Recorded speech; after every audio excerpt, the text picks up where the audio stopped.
আবু সাইদের মতো যুবকদের রক্ত এই জমিনে ঝরার বিনিময়ে আল্লাহ পাক এই বাংলাদেশ কিন্তু স্বাধীন করেছে, ঠিক কিনা জোরে বলেন। আজকে আমরা দেখলাম বাংলাদেশের বিএনপির সবচাইতে বর্তমান সম্মানের পাত্র বেগম খালেদা জিয়ার সম্মানিত পুত্র জনাব তারেক রহমান আবু সাইদের কবর জিয়ারত করতে রংপুরে গেল।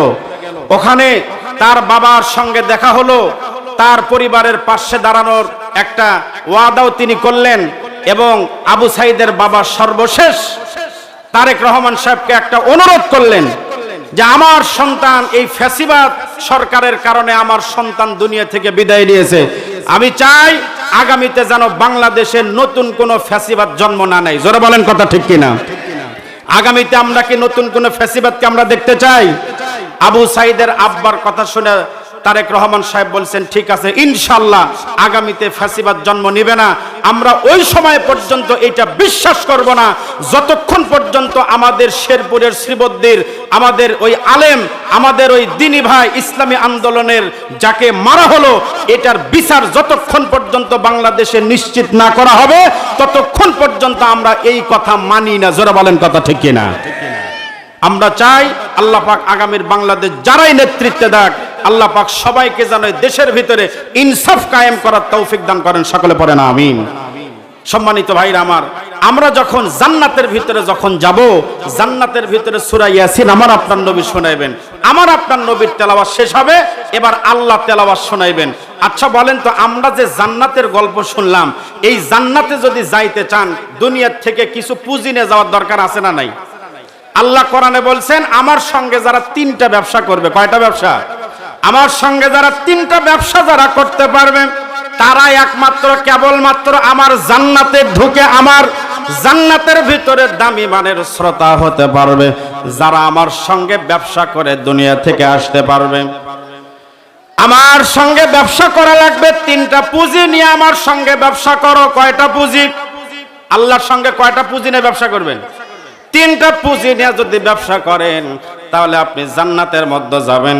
দাউদ নবীর কণ্ঠের তেলাওয়াত শুনবেন, মুহাম্মদুর রাসূলুল্লাহর কণ্ঠের তেলাওয়াত শুনবেন, এরপরে জান্নাতের মধ্যে আপনি আল্লাহর কণ্ঠের তেলাওয়াত শুনবেন। আল্লাহ বলে সব পাইবা। আমার জান্নাতের শ্রোতা হিসেবে যদি থাকতে চাও তাহলে দুনিয়ার মধ্যে তিনটা আমল করো, আমার সঙ্গে তিনটা ব্যবসা করে দুনিয়া থেকে কবরে আসো। আল্লাহ সেই তিনটা ব্যবসার কথা আল্লাহ কোরআনে বলেন, ইন্নাল্লাযীনা ইয়াতলুনা কিতাবাল্লাহ ওয়া আকামুস সালাহ ওয়া আনফাকু মিম্মা রাযাকনাহুম সিররাও ওয়া আলানিয়াতান ইয়ারজুনা তিজারাতাল লান তাবুর। আল্লাহু আকবার জোরে বলেন। আল্লাহ বলেন তিনটা ব্যবসা, তিনটা পুঁজি লাগবে। এক নাম্বার যে পুঁজি নিয়ে আমার সঙ্গে ব্যবসা করবা, এক নাম্বার পুঁজি হলো কোরআন তেলাওয়াত লাগবে। কি লাগবে?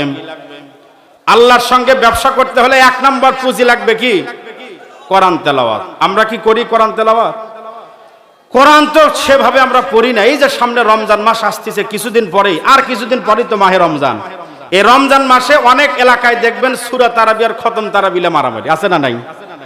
আবার যারা সূরা তারাবি পড়ে ওরে এদের মশান বাড়ে, কয় এই তুর্কের এলাকাত কয় মিনিট লাগে? বলে আমাদের তো 20 রাকাত তারাবি 30 মিনিট লাগে। কয় কি কোষ? আমাদের মসজিদের ইমাম এত ফাস্ট 20 মিনিটে 20 রাকাত নামাজ শেষ করে দেয় রে। কয় তাহলে তো কাল থেকে তোদের মসজিদে যাওয়া লাগবে। তাহলে আমাদের অবস্থা হলো আমরা কোরআন পড়িও না। রমজান মাস হলো কোরআন নাজিলের মাস। এই মাসে পর্যন্ত নামাজ পড়ার ভিতরে হাইরে তাড়াহুড়া। বাংলাদেশের মানুষ মনে করে তারাবি মানে হলো তাড়াতাড়ি, ঠিক কিনা জোরে বলেন? তারাবি মানে হলো ধীরে সুস্থে নামাজের নাম হলো তারাবি, আর আমরা তারাবি বানাচ্ছি হলো যত জোরে পড়া যায় তার নাম মনে হয় তারাবি। সম্মানিত ভাইরা আমার, এজন্য আল্লাহর সঙ্গে পুঁজি লাগবে কোরআন তেলাওয়াত। আগামী রমজানে আমরা সকলে কমপক্ষে একটা কোরআন খতম দেওয়ার চেষ্টা করব ইনশাআল্লাহ। আল্লাহর সঙ্গে ব্যবসা করতে 2 নাম্বার পুঁজি লাগবে ওয়া আকামুস সালাহ। 2 নাম্বার পুঁজি লাগবে হলো 5 ওয়াক্ত নামাজ। কয় ওয়াক্ত নামাজ? 5 ওয়াক্ত নামাজ। একটা লোক শয়তানের সঙ্গে দেখা হইল, শয়তানকে ডাকদা বলল, ভাই আমি একটু তোমার মতন শয়তান হবার চাই। শয়তানে বলছে আমি একটু শয়তান হবার চাই। তো কি কাজ করলে শয়তান হওয়া যাবে? শয়তান বলতেছে তোমার আর দুনিয়াদার শখ হলো না, এই শয়তান হওয়ার শখ হলো। আমার দুনিয়ার সব মানুষ গাল পারে, আর তুমি শয়তান হতে চাও মানে? বলে না ভাই, একটু বলেন, আমি আপনার মতো শয়তান হবার চাই। তখন শয়তান বলল, ভাই তাহলে দুটা কাজ করা লাগবে, দুই কাজ করলে তুমি আমার চাইতে বড় শয়তান হতে পারবা। কোন দুই কাজ শুনতে রাজি আছেন আপনারা? এক নাম্বার, আমার মতো আমার চাইতে বড় শয়তান হবা যখন তুমি নামাজ পড়ো কিন্তু নামাজের ব্যাপারে অলসতা করবা। ও হলো আমার চাইতে বড় শয়তান। যাই নামাজের ব্যাপারে কি করে? নামাজের ব্যাপারে অলসতা করলে ও হলো বড় শয়তান। দুই নাম্বার যে গুণ থাকা লাগবে বড় শয়তান হওয়ার জন্য, মিথ্যা কসম খাওয়া। কি কসম? আমাদের এলাকায় কসম আছে না নাই? পোষা মাছ বিক্রি করতেছে আল্লাহর কসম খায়া। এরকম কিছু লোক আছে না? 500 টাকার লুঙ্গি বিক্রি করবে, আল্লাহর কসম খায়া বলতেছে ভাই 1 ফুট রং উঠবি না। আছে না নাই? আমি এই গত সিজনে একটা গামছা কিনছিলাম, 300 টাকা দিয়ে গামছা কিনছি। দেওয়ার সময় বলে দিল, হুজুর 1 ফোঁটা রং তুলতে পারবেন না। বাড়িতে এসে ধোয়ার পরে দেখি পুরা বালতি খালি রক্তাক্ত হয়ে গেছে। কেরে তুই আল্লাহর কসম খায় বিক্রি করলু এই পোষা গামছা? আমাদের সমাজে কিছু ব্যবসায়ী আছে 5 টাকার লোভ সামলাবার পারে না। এরা কয় আল্লাহর কসম ভাই, আল্লাহর কসম করে বলতেছি ভাই এই জিনিস এই রকম, এর চাইতে ভালো জিনিস হয় না। দেওয়ার পরে আসে দেখেন ভাঙ্গাচুরা জিনিস দিছে। এই জন্য শয়তান বলল যে আমার মতো শয়তান হতে চাইলে দুইটা কাজ করো। এই কথা শোনার পর লোকটা ডাকদা বলল, ভাই এতদিন পর্যন্ত আমি মসজিদে যাইতাম আজানের পরে, নিয়ত করলাম আগামী থেকে আমি আজানের আগেই আমি মসজিদে যাব। আমি আগে সত্য কসম খাইতাম, আজ থেকে নিয়ত করলাম আমি আর জীবনও কোনোদিন আমি আর মিথ্যা কসম তো দূরের কথা, আমি আর কোনোদিন সত্য কসমও আমি কাটবো না। আল্লাহু আকবার জোরে বলেন। এই জন্য ইমানদার যদি আপনি হন, আপনি কখনোই নামাজ আপনি বাদ দিতে পারেন না। আপনি যদি ইমানদার হন তাহলে আপনি কোনোদিন মিথ্যা কসম, 2 টাকার জন্য আপনি কোনোদিন মিথ্যা কসম কাটবেন না। যে লোকটা নামাজ বাদ দেয়, যে লোকটা মিথ্যা কসম খায়, শয়তান বলে ও হলো আমার চাইতে বড় শয়তান। আপনারা কি ইবলিসের চাইতে বড় শয়তান হবার চান? কারা কারা হবার চান হাত তুলেন। যাক আলহামদুলিল্লাহ, সকলের মোটামুটি মনোযোগ ঠিক আছে।